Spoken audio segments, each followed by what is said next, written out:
So, welcome everyone for our first Ask the Doctor, or the Doctor will see you now, or more actually, the Doctor is here to listen.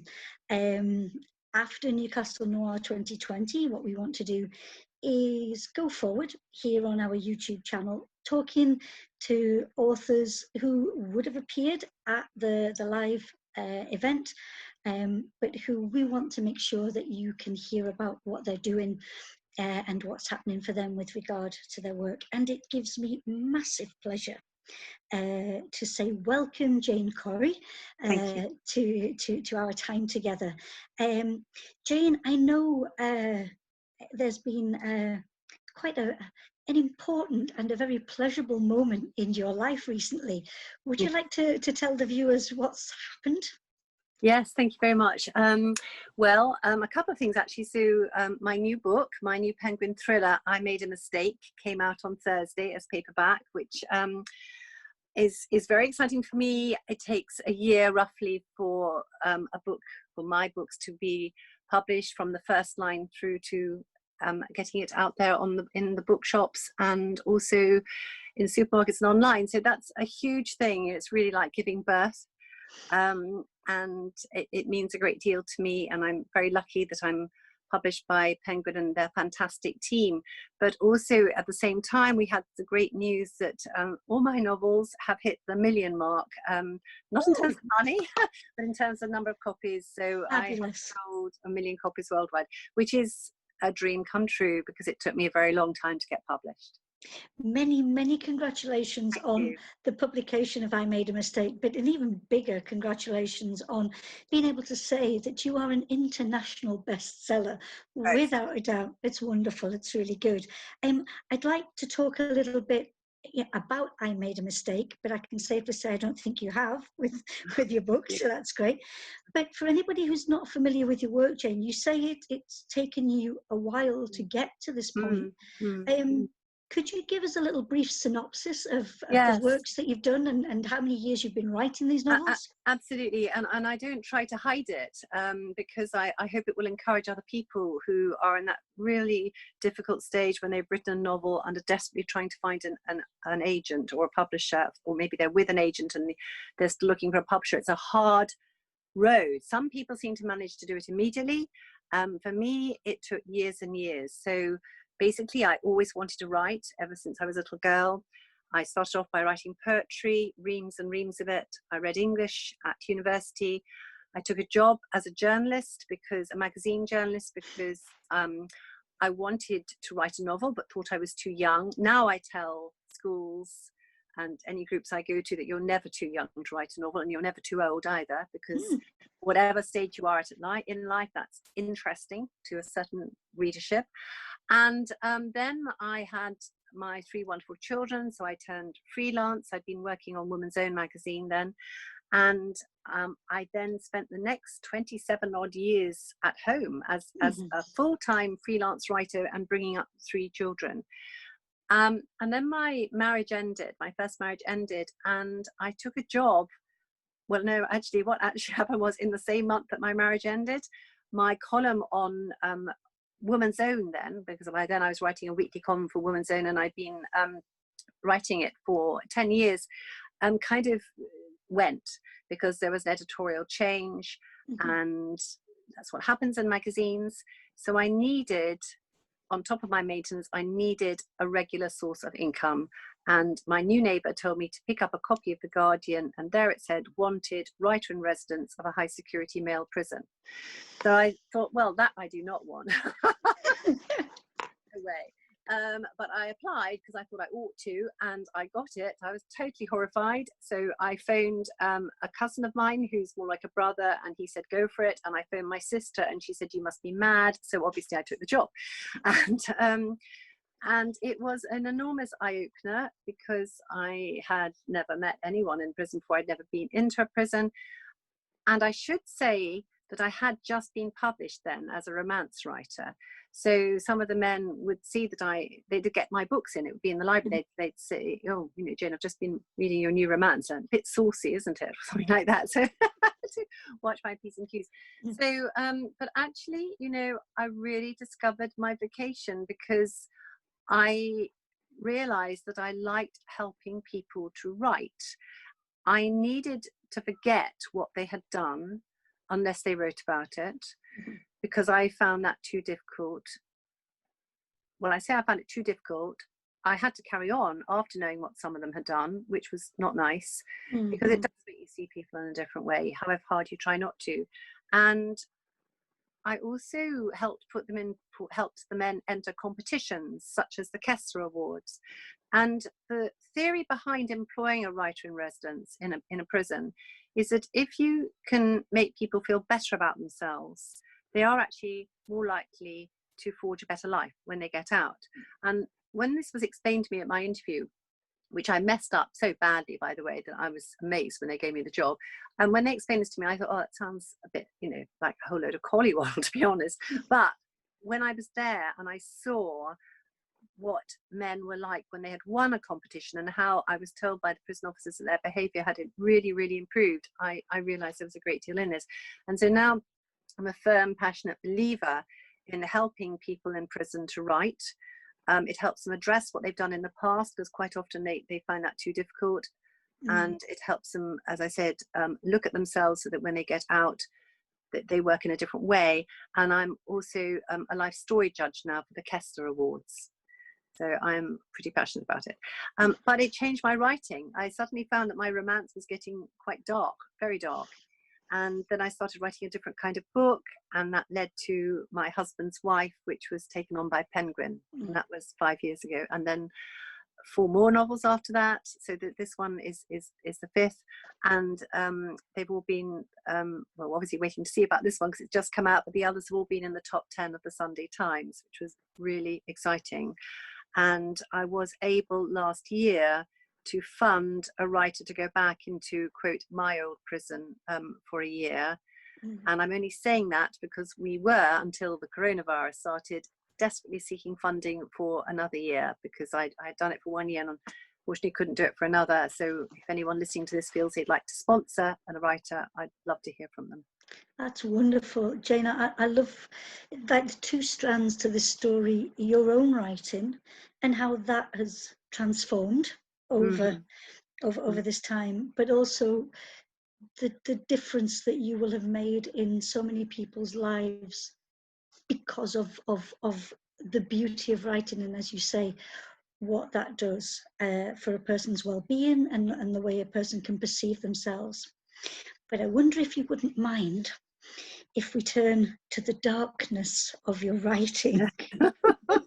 I know, I didn't realise I was so dark. Actually, a lot of my friends and family have said to me, oh, Jenny, I didn't realise, you were like that. And nor did I. I think we all have bits in us that we don't realise we have, actually. So yeah, some of it is dark, very dark.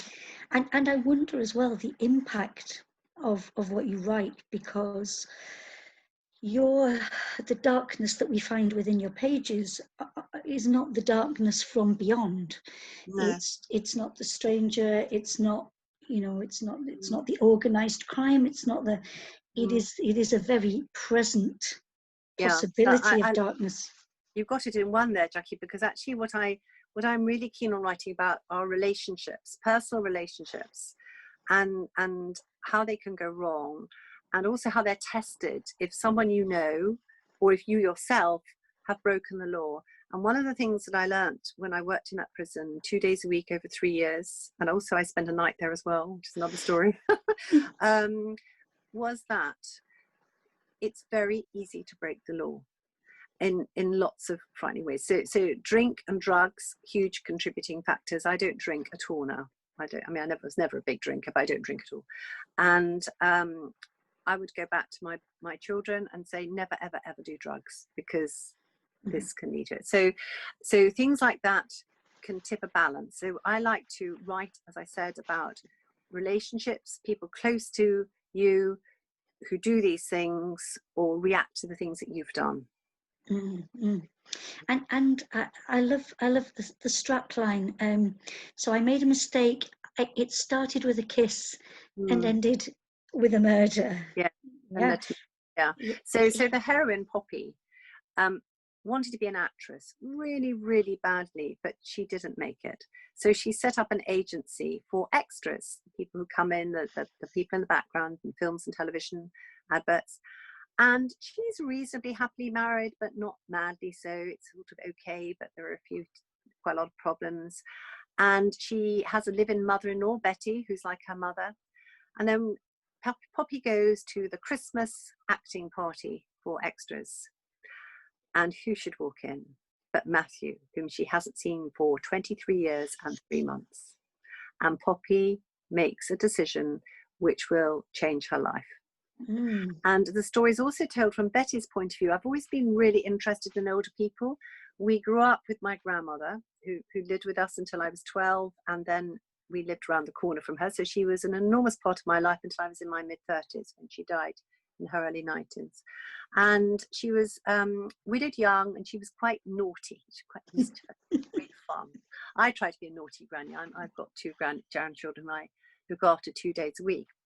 And anyway, so Doris, my grandmother, we couldn't call her granny. It made her feel too old. So Doris is Betty, basically. Betty is the chic granny who has her own love secrets going back to the 1960s. And I explore that period too in alternate chapters. So the book is told from the point of view of both women.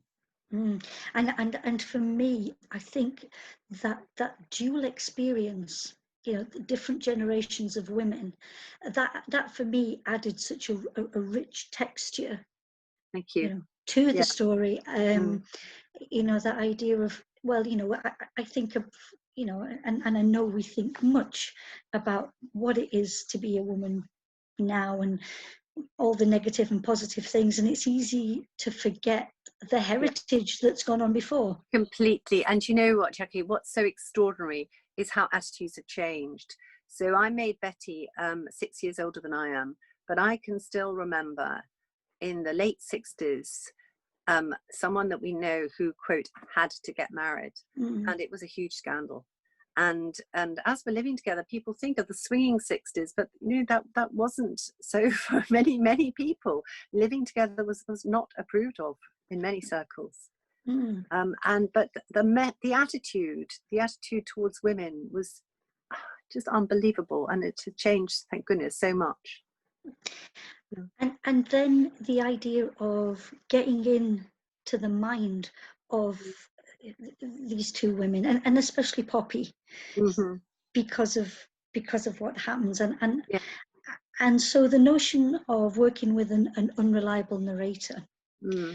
And I just wondered, was Poppy formed before you sat down to the story, or did she develop as you went along? All my characters develop as they go along. The idea comes to me first, and then I very deliberately people them with characters. So I use the word people as a verb. I think, now what kind of people would work in this? So I've got a very kind of vague outline, almost like a piece of clay that's not fully formed in a sculpture. And then as I write the book, I get to know that person more and more. And by the end, I really know them. So I go back because they're still unformed at the beginning of the novel, and then I make them into the person that they were at the end. And I'm doing that in next year's book, which is due to be delivered at the end of July. And I'm doing what I call colouring in. So I've got my characters, I've got my plot, but I'm just adding that little bit of extra thing. So I will have collected pictures from my mood board. I'm just going to lean across and show you. Oh, thank you. Stacey, this is my mood board for the book I'm writing next year. Okay. Wow, thank you for sharing that. Basically, they are pictures of people that I've found in supplements that look vaguely like the pictures I have in my head of my characters. So in my colouring in at the moment, I will look at those pictures and think, oh yes, okay, so she can look up in that way. She looks quite childlike, but she must be in her late 20s, but she has a childlike demeanor. So I will use that. Or I will look at someone and think, what does he smell of? You know, if you were smelling his neck, what might he smell of? So smells, colours, senses, sounds, they're all hugely important. Thank you. Emotion. and the dilemma that Poppy is faced with, that you've alluded to. Do you think, this is for you rather than for the story, are you a forgiving person? You know, people make choices that maybe weren't the wisest of choice. Yeah, I am forgiving. I hope I'm forgiving. Because if you don't forgive, you can't be really forgiven. And I do have a faith. I wouldn't say I was a particularly good example, but one of the things I really believe in is that you have to work hard at forgiving people for some things. And I've had to do that. But also, you can't really expect to be forgiven, as I said, if you don't do that. If you don't do that, yeah. And just the context as well, the backdrop there of a court case, is there not? There's yeah. So the legal side always seems to come into it. Interestingly, it can add to tension, but interestingly, I was never terribly keen on the law. I remember having to retake the legal paper of my NCTJ exam, which is your journalist training exam. I take it about 3 times, I think, and until I passed. But I've spent some time in courts doing my research, and that helps you smell the court, helps you see it. And the tension, I mean, it is very much like a stage. It's extraordinary. And in fact, my second husband is retired now, but he was a lawyer. And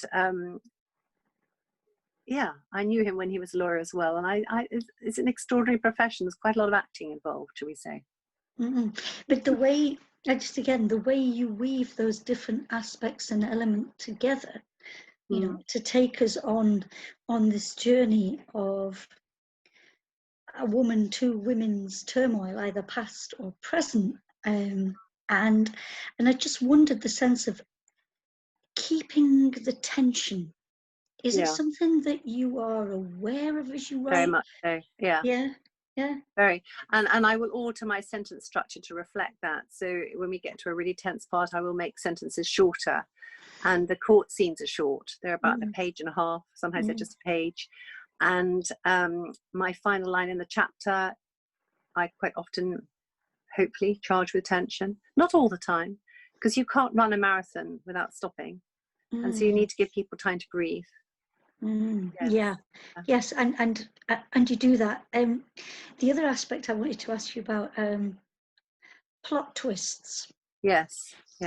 And again, you know, because it's very much a psychological thriller, this. Do you know where you're going to fool us as you go? Well, yes, I know the big one. I know the really big one. That comes to me with the idea. I love twists. And in fact, my second husband says I'm a nightmare to watch anything with, because I think like a writer, and I think I usually get the twists right. And I'm not saying that to boast in any way. I'm just saying I see it as a puzzle. So yes, I do. And quite often I will have rather a lot of twists. And my editor might well say, Jane, I think you should just drop 1 or 2, perhaps. And she's usually right. In fact, she's always right. So as I said, it's a bit like the characters. You have the outline, so I know my big twist. But as I'm writing the characters and they become more human, then I will think of other little twists I can do. And then after that, I will go back in the book and sow the seeds. So little tiny, tiny little clues, which do not hopefully jump out at the reader while they're reading them, but will, if they go back to see how that twist evolved, they'll say, oh yes, I see, that's how. And you've never been tempted to write a series, because your books are standalones, are they not? Yeah, no, they're standalones. No, not really, to be honest, because I like tackling different issues at different times. I mean, my books are very much issue books. And so this issue here is what might make a woman who is in a marriage that's not deeply unhappy, but not quite right, what might make her risk everything. And last year's book was what would happen if you were looking after a grandchild and things went horribly wrong. That was a hard one to write, but I wanted to write it. And so, and as I said, I like to tackle a different topic, different issue. And you know, the previous book, I remember thinking how wonderful the idea of giving voice to the homeless as well, because Yeah. I think, Well, that's a huge thing that I have got involved in, and mainly because so many of my men had come from homeless situations, but also when you leave prison, it is so incredibly difficult to start that new life, and many people do end up homeless. And I did for a while get very involved with a local homelessness charity, and had to stop through pressure of commitments actually, but I still support them in whatever way I can. And I just think that having a home is so, it's basic to what we need. It's really important. Yeah. and for me, it's something so vital in the way that you write. It's that you touch on these issues that are rather tricky, but you touch on them in a way that allows us to contemplate them. Good. You know, and I think your work gets under the skin. Thank you. I wanted to make people aware of it because, you know, it's so easy to end up homeless, so frighteningly easy. If you walk out of your house and it's your choice, it's very difficult to get rehoused. So, yeah. Yeah. And now with I made a mistake, you know, for me, it's that choice of that issue of, you know, gosh, you know, would I make those choices? Would I make that mistake? Well, I can contemplate Poppy, and that's fine. And it doesn't have to be me that's doing that. No. Now, well, yeah. I've got a question for you, because I am aware of the time, and I know I know you're a busy woman with much to do. So my last question for you, and I know whilst we're still in lockdown in a way, is, you can take one of these characters from I Made a Mistake, okay, and they're going to be in with you at the moment. You don't have to. You don't have to send anybody else out from your house. You can keep them as well. It's not an either or. Thank you. Right. Okay, and I wonder, Poppy or Betty? Oh, I know immediately. It would be Betty. It would have to be Betty. Betty does. She does yoga. She goes from one passion to another. She makes jewelry out of odd things. She's quirky. She's funny, but she has guts. And if there's a crisis, you want Betty by your side. Yes, but also she's wise and calm and loving. So she's actually two personalities. And I love her for that. I just love how your choice was just instant.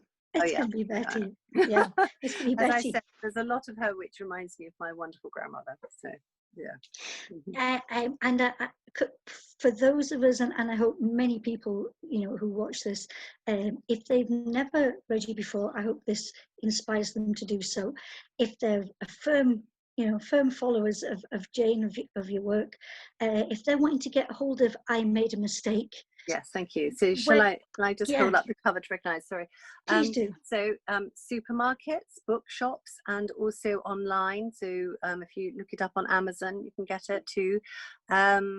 And it is on special offer at the moment as we speak. You can get it for 99p on Kindle, which I must admit I've discovered lots of bargains on Kindle during the coronavirus.